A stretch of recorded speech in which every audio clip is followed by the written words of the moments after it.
which are the stories, which are the channels, which are the portals, which are the newspapers which are selling and which are being discussed finally.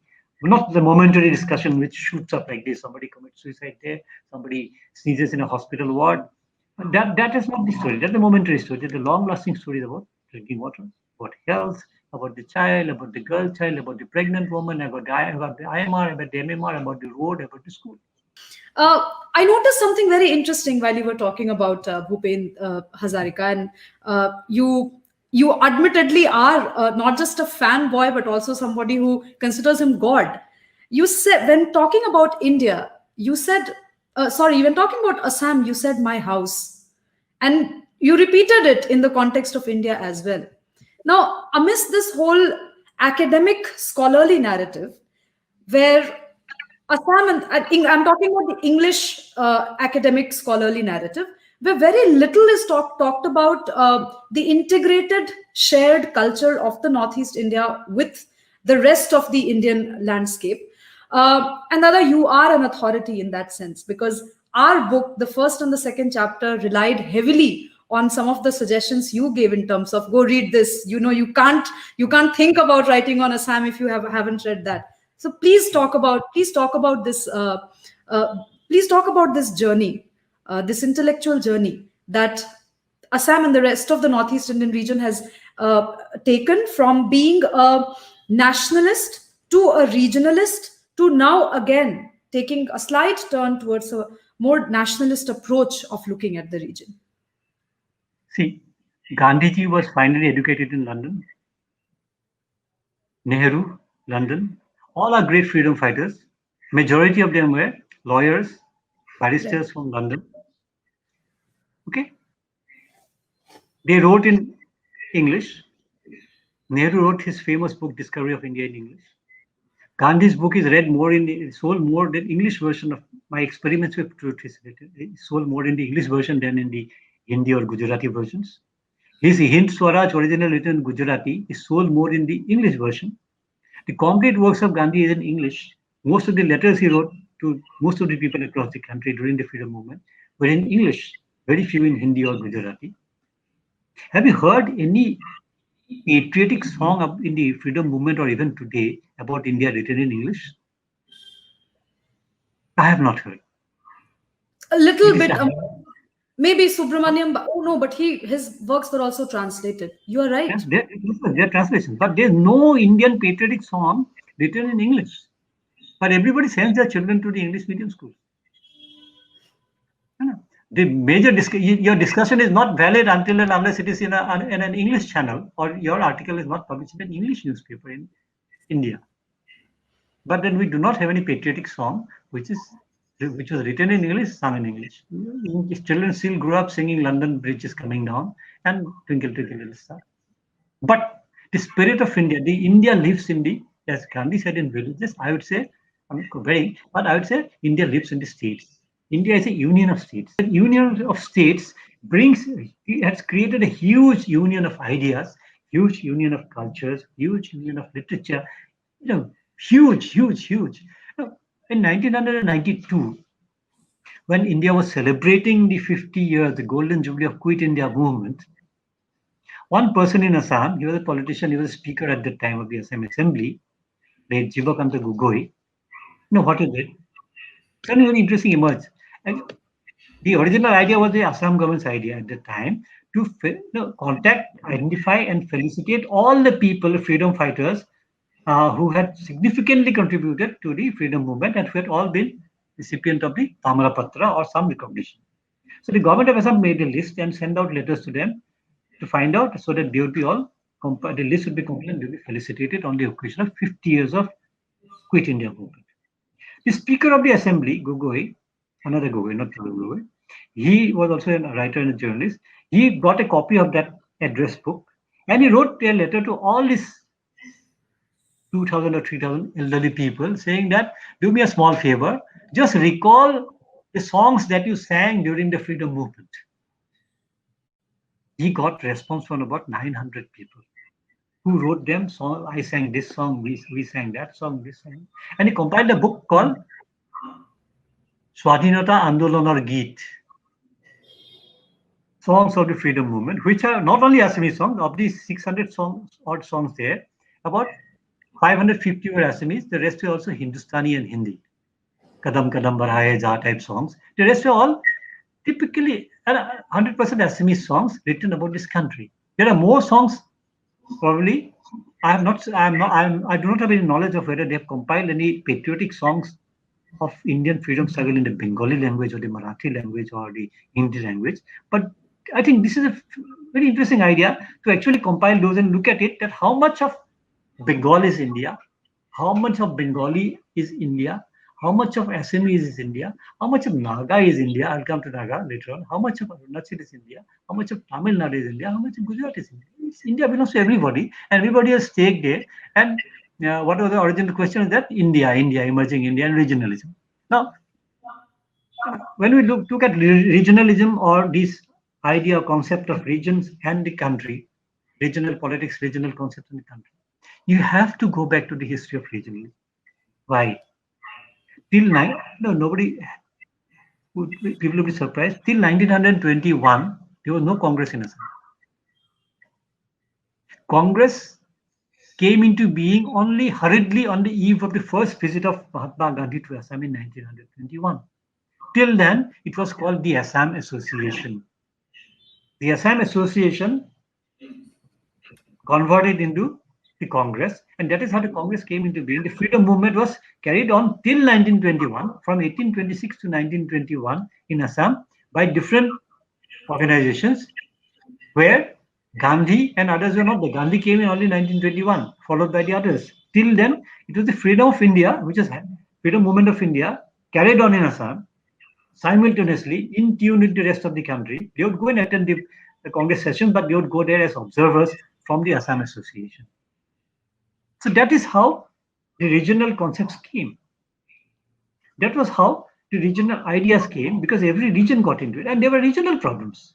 The problem of Assam, which is India's problem, is a regional problem. The problem of Punjab is a regional problem in the Punjab region. The problem of, say, Central India, or say Chota Nagpur Plateau, is a problem of that region of India. The problem of Hyderabad was a problem of the southern region of India. So if you look at the problems, you divide the problems and make it easier. Look at them as small problems, it will be easier to solve. Why I'm telling this? When we come to regionalism and Assam, or regionalism in Assam vis-a-vis India, you have to go back to 1945-46, when Assam was sought to be clubbed with. Now, the modern people, the modern generation, the present generations of people that do not know this story, that on the eve of India's independence, when the British were dividing India and Pakistan, subcontinent, they decided to divide all the provinces of the subcontinent into three parts: Group A, Group B, and Group C. Group A would be all the provinces that are located in the main body of India, minus the fringes. Group B would be those provinces in Western India which would finally constitute Western Pakistan. And Group C would be Bengal, Assam, and the rest of Northeast India, which will become East Pakistan. That was where the final, or the beginning, or the foundations of the strongest regionalism, regional concepts, or regional politics, or regional aspirations in Assam began. Assam was put in Group C. And when Assam was put in Group C in 1945-46, the Assam leaders, they approached the national leaders. They went from pillar to post, and I can name, there are documentary evidence on that. Certain people like Maulana Abul Kalam Azad, like Vijay Lakshmi Pandit, even to a certain extent Nehru, they said Assam problem will solve later. First, let us get independence first. Once Assam goes into Pakistan, you cannot bring it back. The idea was put Assam, the British plan was to put Assam, club it with Bengal, and put it into Eastern Pakistan. Nehru said, let us get independence first, after dekha jayega. That was what hurt the Assamese people the most. That's what hurt the Northeast people the most. Likewise, some leaders went and met Vijay Lakshmi Pandit and Azad in Nainital, because UP some meeting, UP Congress meeting was going on there. They literally threw them out. Bhago yahan se. We are heading for independence. Why are you standing in between? Assam was apparently standing in between India's independence. It was a stumbling block. That was what Assam was looked at by the national leaders, right from Nehru to 2 persons stood by Assam at that time. Three persons stood by. One was Gandhi, Mahatma Gandhi, 2, Patel, and 3, Shama Prasad Mukherjee. These 3 persons, they stood by Assam, said, you go to the Constituent Assembly, and if the others don't agree, stand up and said, gentlemen, Assam retires and walk out of it. Let's see what Nehru does. Let's see what others do. That was the support that these 3 great men gave to Assam. Gandhiji, Patel, and Shama Prasad Mukherjee. Otherwise, today Assam would have been part of East Pakistan today. East Pakistan or Bangladesh. A, there's part B to it. All those people in Punjab who fought against the British and got killed are martyrs of this country? I'm asking you this question. Aren't they martyrs of this country? All those Punjabis who fought against the British, revolted against the British, and were killed are martyrs of India, isn't it? All those Nagas who fought against the British and laid down their lives, why are they not counted as martyrs of India? All the Mizos, tribal Mizos, who fought against the British because the British were occupying their land, and they got killed, they were shot at, they were hanged. Why are they not counted in the list of martyrs of India's freedom movement? These are small things for some people, but these are very big things for people like me, people living in Nagaland or Mizoram or Nagaland or Manipur and so on. The stories of Assam have not been told. Yes, I am also at fault. My leaders, we have not produced so many Bhupen Hazarikas who would have told all the stories about Northeast. But then those who have written the histories of India, right from the history books produced by Government of India, produced by the universities, the syllabus they're produced or prepared by the UGC, by the NCERT, by the CBSE. Where do you get these stories? Why? If you must have observed, whenever there is a tweet, today so-and-so's death anniversary, Chandrasekhar Azad or somebody, immediately I send out one tweet saying today is also the death anniversary of so-and-so from Assam, who had also laid down his life for India. I immediately give it back.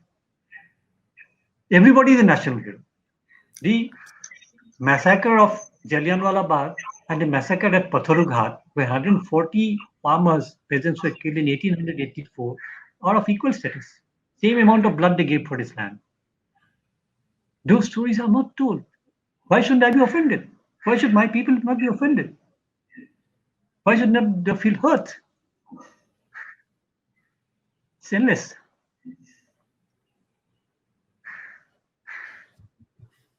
Samudrata, when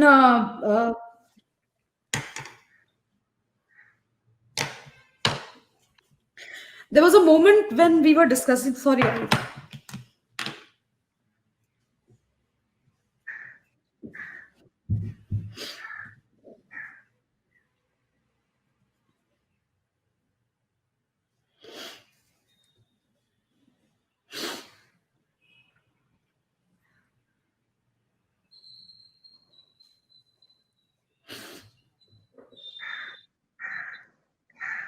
when the national anthem was written, and I remember you explaining this, that when the national anthem was written, that line which talks about Punjab, Sindh, Gujarat, Dravid, Utkal, Bang, and beyond Bang, there was no conception. I mean, nobody thought that India existed beyond Bengal as well.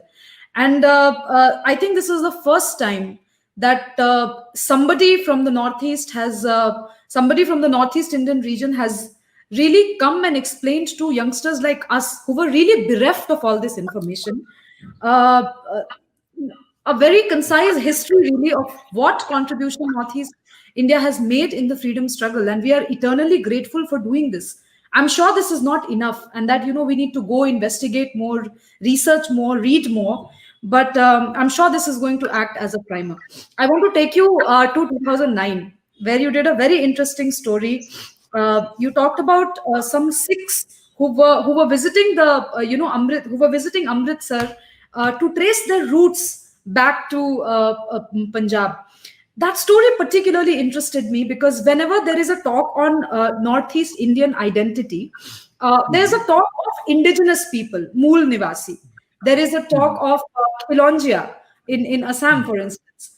But seldom we hear these stories of how the Marwaris settled in the Northeast, or how the Sikh community settled in the Northeast, how the Biharis, for example, in Upper Assam, they've the Bihari laborers, they migrated to the Northeast, and today all of them are a part of the pan Northeast Indian identity that we talk about.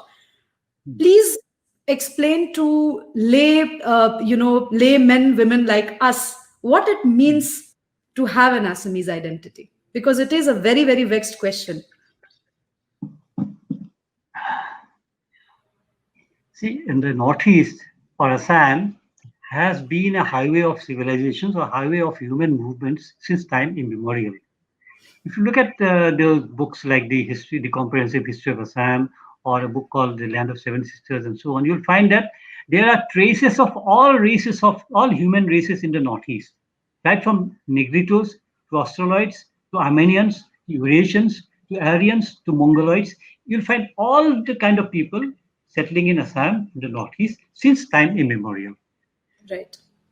Okay, so you can see, like for instance, the language that the Khasi community of Meghalaya speaks, it doesn't compare with any other linguistic group in the Northeast or in the country. It comes from the Mon Khmer group, which is spoken in somewhere far away in, say, Vietnam, and down south in the southern hemisphere, in Australia or New Zealand, the Maoris and the others, they have a similar language. Likewise, the arrival of the others, Assam, as I said, it's been a highway of civilizations, and people have been coming since long. People have been going also. If you look at Raja Tarangani, a book about the kingdom of Leh Ladakh, Kalhana's book, yes, you will find a lot of reference to Assam, because the princess, she belonged to Assam.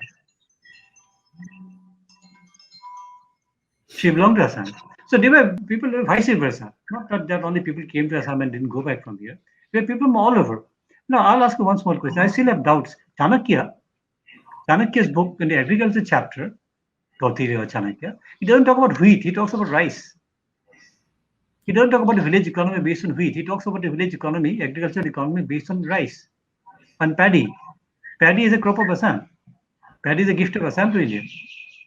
The variety of paddy that you find in Assam, because Assam got the paddy because the Ahoms brought it, the Bodos brought it, Mongolia from the Southeast Asia. It's like that. So maybe Chanakya's forefathers had come from Assam. I never know. Like that. Now, as far as one of the greatest and earliest freedom fighters of Assam, who fought against the British, who had brought the Sepoy Mutiny to Assam, Maniram Dewan. Maniram Dewan was the man who had brought the British to Assam to overthrow the Burmese invaders of Assam in 1823, 24, 25. He guided the British against the Burmese, the first and the second Anglo-Burmese wars. It was Maniram Dewan who helped the British settle down in Assam to to shape a new kind of administration based on the old Ahom administration. This man helped the British identify and discover tea in Assam. He helped the British set up the largest tea empire in the world, the Assam Company. He worked there as a Diwan. And I always say that Maniram Dewan, a great Assamese, was the first Indian CEO of a multinational company. Because only when he signs on the paper, the Bada Sahib of the Assam Company, the directors would get their salaries. This Maniram Dewan also set up his own tea garden. He set up his tea garden with a huge asset much before Tata's grandfather had set up the hotel in Bombay. He had won a medal in a trade fair, in an industrial fair in London, and he was probably the first Indian to win an industrial medal in a trade fair in London. This man broke up with the British because the British identified him that if he takes to tea And if the Indian people in Assam start cultivating tea, our basic business of tea, because British are business people, we'll lose our business. We'll be hard hit, and be hit the worst where it hurts the most. And they threw him out. He became a freedom fighter. He took the other side. He took the anti-British stand. He brought the Sepoy mutiny to Assam. He was hanged. His great grandfather had come to Assam from Ayodhya as part of a Mughal army, as part of the Mughal army. And he became one of the greatest Assamese. If you look at Lachit Borphukan, who had inflicted the worst kind of defeat on the Mughals in 1671, in March 1671, in the Battle of Saraighat in the heart of Guwahati, which was described by General S.K. Sinha, former governor of Assam and Jammu and Kashmir, as the greatest naval battle fought on a river.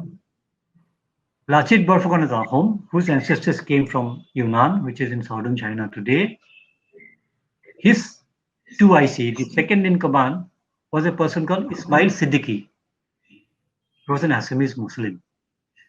And Lachit had defeated whom, the Mughal army, which was not headed by a Muslim, it was headed by Raja Ram Singh. So Ram got defeated here. Look at it. Ram was defeated. So this is India. I look at India, and Assam is part of India. Okay. Right. So now we are talking about the migration of, or the composite Assamese identity. Maniram Devan's great grandfather came as a part of an invading Mughal army. He became one of the greatest Assamese. My ancestors, say, came in the 1400s or so, from somewhere in the Ayodhya region, Awadh region, and they reached here. Who were the people? Who were the Brahmins in Awadh? They were all migrants from Kashmir once upon a time. So Kashmiri Pandits came to the Gangetic Valley, and then they spread all over like that. The first Assamese boy who went to a school, the first boy from the Northeast who went to English school in 1846, his name was Anandaram Dhekial Phukan. He was sent to Calcutta to be admitted in an English school, because there was no English school in Guwahati at that time, because Assam became part of British India only in 1826. His grandfather was picked up by a man who had groomed the Phukans of Assam.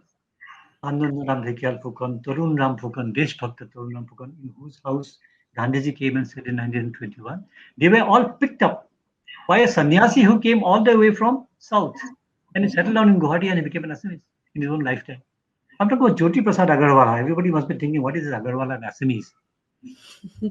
Jyoti Prasad Agarwala's great grandfather came from the Churu district of Rajasthan, in the Marwar region, in 1824, reached Assam in 1826-27. This man was called Navrang Agarwala or something. That's not Agarwala at the time, but he came from Agarwal clan, Navrang. Navrang married an Assamese lady, produced 4 or 5 children. All those, they married Assamese women. They also produced children. In the second generation itself, they produced the first Assamese printed version of the Bhagavad Purana and Gita and Kirtan. And Jyoti Prasad Agarwala, the great grandson of the Navrang who came from Rajasthan, he became the doyen of modern Assamese culture, music, freedom movement, whatever we call, poetry, drama, play, everything. One of his uncles is called the Bhangoni Kumar, means the Prince of Translations. He was a great translator. He translated the world literature into Assamese, called Ananda Chandra Agarwala. Then there were 4, 5, 6, 7 people from that Agarwala family who contributed immensely towards the foundation of the modern literature. The young lady who succeeded me in Indian Express, Tora Agarwala, comes from that family, who has been doing wonderful stories for Indian Express now from all over the region. So that is how, Bhupen Hazarika. Bhupen Hazarika comes from a caste called Kaivarta. Kaivarta is in the last rung of the Indian social ladder or system. The Kaivartas of India, they are today called scheduled castes. All the Kaivartas of India, whether in Shantanu, in the beginning of Mahabharata. Yes. Shantanu's story begins with a Kaivarta couple. That lady, that fisherwoman, she was thinking of fish. He was a Kaivarta. What was the name? I forgot. Matsyagandha or something. So, Yes. yeah. So Kaivartas had migrated to all over India from southern India. K means water, and Varta means to survive on water. Not that Bhupen Hazarika's immediate grandfather came, but 10 generations ago, they come from somewhere. So you come from somewhere and become something. In this country, I'm not going to talk about Assam, in this country, everybody has come like that. Look at the Punjabis of today. They didn't belong to this part of the country. They came from the other side after partition, isn't it? They have Punjab was on the other side. They by for historic reason they have to come this side. Look at the Sindhis, Advani and all the knee. They belong to Lahore and other place. They came this side. Manmohan Singh came that side to this side. All the Parsis with enriched India, made India great. The industrial revolution they brought. They didn't belong to this land. They became Indians. So you become, when you become, nobody can stop you. This has been happening. Biharis, you go to Tinsukia district in Assam, which has been the worst hit as far as attack on Bihari by Ulfa militants is concerned. I can show you a list. There's not a single village in Tinsukia district which doesn't have at least one Bihari family. If you go to the Bihari house, when you look at the man, talk to him, you'll not be able to find out that he's a Bihari because he's talking in Assamese. When his wife comes up to serve you tea, she also is Assamese, purely Assamese, including they use the normal Assamese abusive words also. You can only identify it by her. The pallu is on the ulta side. The chadar she takes, or the sari she takes from not this side, from this side. Assamese take it from this side, they take it from the other side, down her armpit. And the sindoor is yellowish, not reddish. Oh, she's a Bihari, you can find out. I'll tell you one story. During the Assam agitation, I was a student and there were some student leaders. We had gone to an interior village near Naharkatia in Dibrugarh district. On our way back, we were waiting for a bus to come to reach back to our destination. And we were all hungry and we were thirsty. Right? So one of the boys said, wait, my grandfather's house is here. And he took us to his grandfather's house on the roadside. It was a typical Marwadi shop made of tin.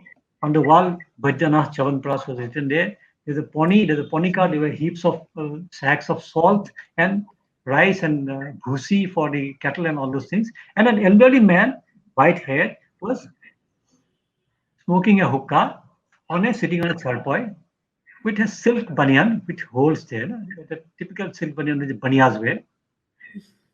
And we said, this is a Marwari house. He said, yes, my grandfather is a Marwari. No?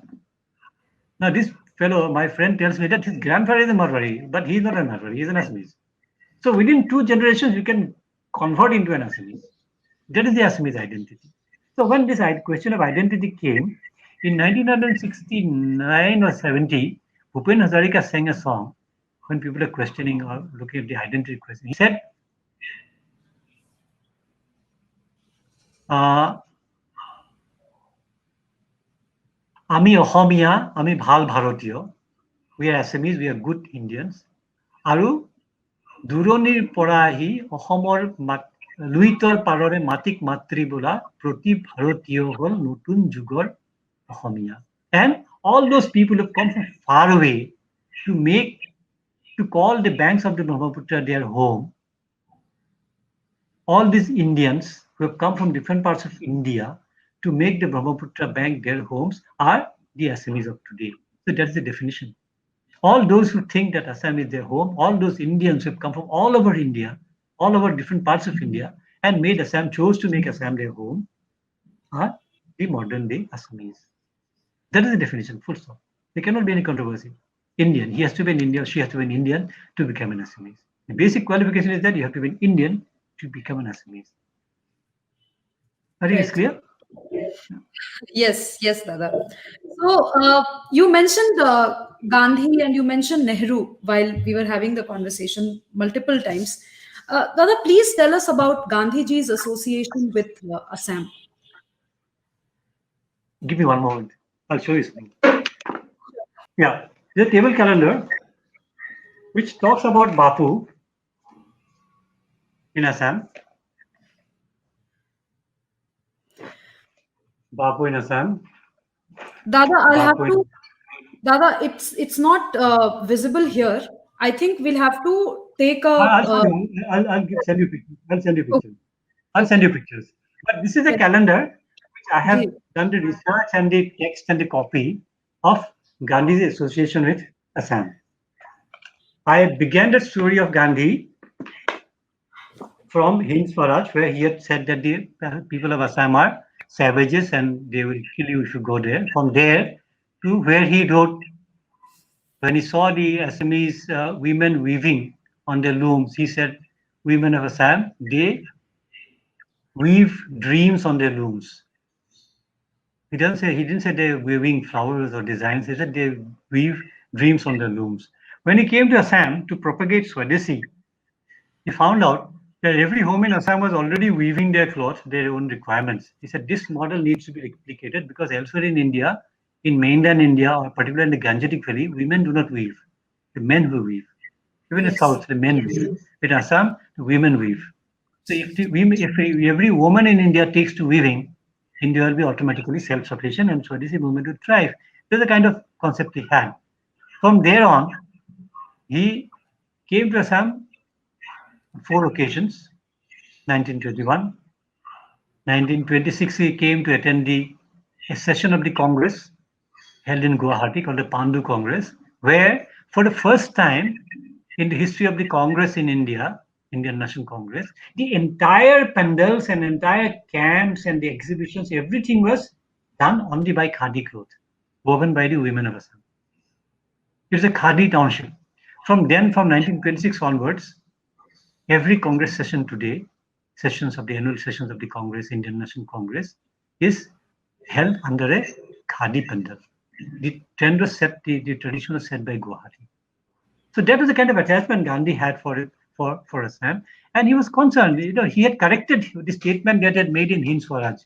From there on, even in 1946, he came for the last time to Guwahati, and the last of the meeting he had with the Assam leaders was where he said that if the Congress party, the Congress leadership, Nehru and others, do not listen to you, do not listen to your problems, do not give you time, just walk out. Walk out of Congress, walk out of this country. Don't stay with this country. That was what he meant. And that keeps disturbing the Assamese mind. So that was the kind. And if you look at the Assam movement, which was launched by the All Assam Students Union from 1979 to 1985, demanding the detection and deportation of Bangladeshi infiltrators, it was a Gandhian movement. Every step, everything was Gandhian. The dharna, the satyagraha, the hartal, the hunger strike, everything was Gandhi. So Gandhi is very deeply embedded. There are songs of Gandhi, not only in the freedom songs, there will be songs of Gandhi even in wedding songs. There are mention of Gandhi in wedding songs in Assam. I don't know whether wedding songs of Tamil Nadu or Gujarat mention about Gandhi. But even today, Gandhi is mentioned. In the heart of Guwahati, the most beautiful hill in Guwahati, atop that, there's a Gandhi Museum. India's tallest tricolor, India's tallest flag is atop the Gandhi Mandap in Guwahati. So Gandhi is very, very strong. Gandhi is so strong that without Gandhi, I don't think people can think, because that ahimsa part and the Swadeshi part, these two are the real beauties. The simplicity, the ahimsa, and the Swadeshi. And that is what we are still talking about in this country. Whoever is ruling the country, whoever is the prime minister, it finally comes down to ahimsa. It comes down to Swadeshi. It comes down to simple living, cleanliness. These are the things. So that is why I think Gandhi has a huge impact on the people of this country, including people of Assam. Right. There is some association with Gandhi's visit in Noakhali and his a defining moment in his political career, isn't it? Yes, very much. There's a statue in Guwahati. This statue in Guwahati, in the heart of Guwahati, which was designed and made by Ram Kinkar Baij. Ram Kinkar Baij is the greatest Indian modern sculptor who was at Shantiniketan. And this Gandhi doesn't look like a Gandhi. The Gandhi, according to the government, according to some people, looks ugly. His legs are tribal. His face is angry. He doesn't have a smile. He's treading over a heap of human skeletons. And on his left hand, he has a bag of coins. That was the Gandhi of Noakhali. The Gandhi who was going out to distribute relief walking over human skeletons, people who were killed at Noakhali and Chauri Chaur. So that is a Gandhi. So that Gandhi image is captured only in one or there's another replica of that in Shantiniketan. There's only one such statue in the whole world, which people should come and see in Guwahati, which is a different Gandhi. From where onwards, Gandhi was different. From Noakhali onwards, Gandhi took a different stand. He remained a 25 paisa membership congressman. Right. Dada, in our book, we have written a lot about Nehru's association with Assam's first prime minister and then later chief minister. But you have more stories to talk about Nehru's vexed relationship with the Assamese Congress leadership, even after the first minister of Assam. Yes, please tell us some of those stories. I think, see, when Gandhi advised Gopinath Bordoloi and others, Mahendra Mohan Chaudhary and others, to stand up and say, raise your protest in the Congress meeting and in the Constituent Assembly, I think from there on, I don't know, I have not seen in detail Nehru's diaries, if at all they are there, but I think Nehru took an offense somewhere there. So he had never really had a very good relationship or concept of the Assamese leaders. I'm not talking about the other leaders, but the Assamese leaders. So he was constantly in friction with Prime Minister of Assam, Gopinath Bordoloi, particularly one because Bordoloi had stood in the way of India attaining independence as Nehru thought it. Number two, Gopinath Bordoloi had resisted Assam was to be merged either with Pakistan or with Bengal. Okay, it would have been merged either with Muslim East Pakistan or with India's Bengal, either here or there. No independence. No, not part of Assam as independent as distinctly as a part of India. Right, and Dada, please also explain to the viewers that when you're talking about Assam in the 1940s, it's not the Assam as we imagine today. It had parts of Meghalaya as well. Please talk about the geography. That's like talking about UP where Uttarakhand was part of UP. So it's like that. But Assam at that time, when there's a large-scale influx of people from Eastern Bengal and Eastern Pakistan after creation of Pakistan, Gopinath Bordoloi and all the Assamese leaders, Gopinath Bordoloi, S.D. Nichols Roy, President Meghalaya, and others, they protested and said, Assam cannot take the entire load. Why? Take it to other parts of the country. Assam cannot take the entire load. Why would Assam be taking infiltrators and other people when we have enough problems? And already the identity of the Assamese were at stake because it has been already overwhelmed by migrants from Eastern Bengal since the time of Lord Curzon when Assam was merged with Eastern Bengal in 1905. And in 1912, it was given its original status, separate province. But then by the time thousands of people had already come there, which was putting just creating a different imbalance in the democracy, in the demography of Assam. So these things continued. So that continued and continued till the time Nehru said that famous quote, which where Nehru was quoted or misquoted as saying that my heart goes out to the people of Assam, 1962 November, in the middle of the Chinese aggression. So Nehru traveled that entire journey, but then it's not that everybody dislikes. There are good things, good sides and bad sides of all. I don't know whether there's a song about Nehru when he died in 1964 in the Telugu language or in the Odia language. But there's a song in Assamese written and sung by Bhupen Hazarika, the day Nehru died. I remember the song which talks about, not about Nehru, about that Mali, that gardener of Tinmurti Bhavan, called Hira Lal. From tomorrow onwards, who will he go and give that bud of the rose to put here? Nehru's gone. Okay, so there are so many sides to every story, every person. Mm-hmm. Right. Dada, I just want this conversation to continue for much longer, but I think we have exceeded 1 hour, 20 minutes of a conversation. I want to thank you for agreeing to do this. I also want you to promise me that whenever your next book is out on Bhupen Hazarika, we will sit down for another conversation to be able to have a larger discussion on the man, his vision, and what this generation, our generation of youngsters can learn from him. Okay. Before you go, what is that one word of advice that you would like to give to youngsters from Assam, especially from Assam, who want to pursue journalism as a career? One, go to a good institute. Two, look for a person who will guide you. I was lucky that I had some of the most celebrated editors of Indian Express. I had from B.G. Varghese to Shekhar Gupta, who had constantly guided me. Three, know your region well before actually embarking upon this journey, because what you'll tell will become part of history. Journalism is the first draft of history. So there cannot be errors. You cannot make mistakes when history is being written, whether it's hurriedly written or written patiently. Thank you, Thank, Samudra. thank Thanks you. a lot. Thanks. Dada, is there anything you feel that is missed out and we should talk about it, or somehow it didn't get captured? I think we talked about a wide range of topics, wide range of subjects. Let's see, Yes. if we meet again, we'll be talking about those topics, those subjects. Right? Yes. Okay. Thank you. Thank you. Thank you. Thank you.